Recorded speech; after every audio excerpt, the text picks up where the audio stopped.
Hey, what's going on, everybody? As I'm sure the thumbnail has already indicated, today we're going to talk about the various ways I will build out my RED Komodo based on the needs of the shoot.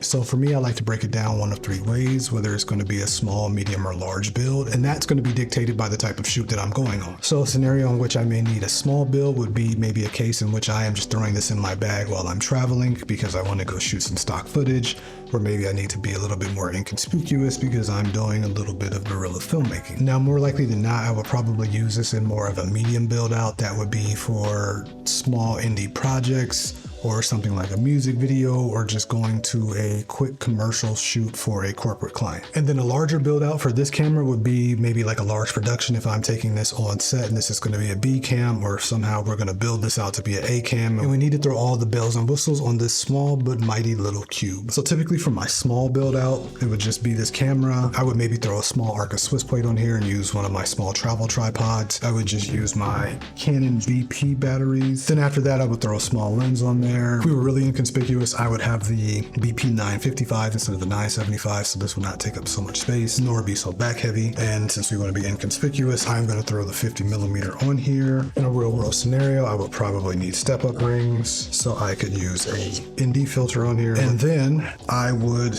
just kind of move around like a small medium format camera, and I would just use the top screen like this. However, if I did want to have something a little bit more reliable to pull focus from, I did get this adapter from Ulanzi. Now I did, however, change out the top cage element that came with this tilted cage, but there is a hot shoe element, which I'm not going to put on just for the case of this video, but this would go into there. So if the hot shoe was on there, I could just place this in there, and then via Wi-Fi, I could actually use my phone as a top monitor. So if I were out shooting, I could just shoot like this. Granted, I think using the phone for the monitor makes it stand out a lot more, but if you were able to accurately pull your focus from your top screen, I do believe that this is something you can go a lot of places with. Maybe put a little small side handle on here, and people are going to just think that you have a regular photography camera. So this would be my build out. Of course, you don't have to use the Canon RF lenses. We'll take this off. And this is my Canon FD with a Fantasy FD to EOS R adapter. So now I have a vintage lens on there. I already have a focus ring, which I wouldn't be using, but it just makes it a little bit easier to pull focus on this. Still very, very inconspicuous. Once again, I would have a smaller battery, which would be about 2/3 the size of this. So it would be a little bit more well balanced, a little bit closer to the chest. And I think I could be very inconspicuous with this. Now, as I said before, the scenario in which I'm most likely to use this is going to be more of a medium build out. And now that I already have the tilted cage already built out, I do also have the riser, which has the 15mm rod plate. I've attached that to the bottom.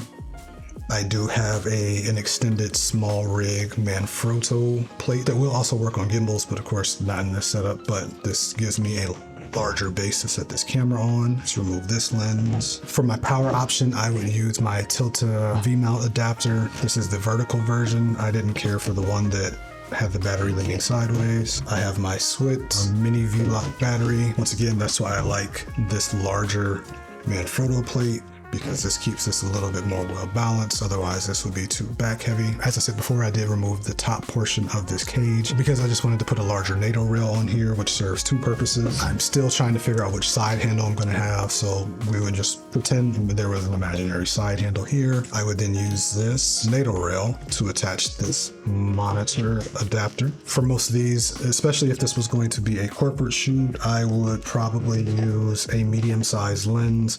My go-to as of late would be the Canon 24-105 RF, just because it's native, has a long focal range, and it's pretty sharp. And I typically don't need low light capability for corporate work. And then my monitor of choice is going to be the OCG7. And then if needed, if I had a heavier lens, I would put my smaller 15mm rods in here, especially if I was going to pull focus, but I don't need to put that on there today. So in most cases, this would be my rig build out. I could touch everything I need to on the touchscreen for the menus for the actual camera. I have a large monitor right here, 3 points of contact, and I'm still able to adjust my zoom and my focus pretty easily because this lens is pretty compact still. So this would be somewhere along the lines of what my medium build would be. Like I said before, I'm trying to figure out what I want to do for my side handle. By the time this video comes out, I will probably have the side handle in the B-roll, but this is the typical build out for my most everyday uses. So from there, we're going to go to our larger build out. This is when you need the whole kit and caboodle. So we will keep the battery for right now. I do think, as most of you know, your camera rigs are going to be an ever evolving thing. So I do know there are some more pieces that I want to add to my system so I can continue to build it out. One of those things will probably be a hot swappable plate so that I can have multiple Swit mini V-mount batteries and just swap them out. So that way I'll never have to power anything down. I have to worry about my SDI and everything else. And whenever one gets low or drained, I can just switch it out with another. So that will be on the back end. So in theory, there would be 2 of these here, but we'll imagine that's there. Larger support rods. And in this case, I would probably still have that side handle, but whether or not I have that, I would still have a top handle as well for another point of contact and just another way to hold the camera, especially for lower profile shots, and additionally to add more mounting points to this camera. So this is another small rig handle with a NATO rail mount. This is a Zoom F1. I am going to replace this very soon with a Zoom F3. It would not be mounted like this specifically, but it actually works. So if I needed to input professional audio, my Zoom F3 will have 2 XLR ports and it will be 32-bit float. So it'll be something along the lines of this. Lens support.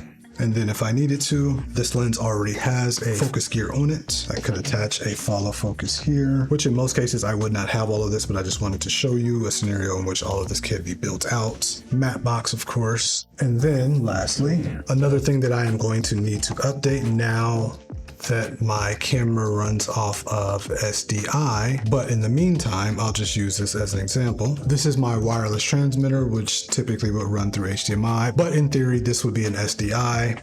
Then I have everything on here. When the time came, I would have a better way of securing this, but I have my lens, I have my support, I'm able to pull focus, I have my filters. This should be much better supported, but I do have my wireless transmission. I do have my professional audio.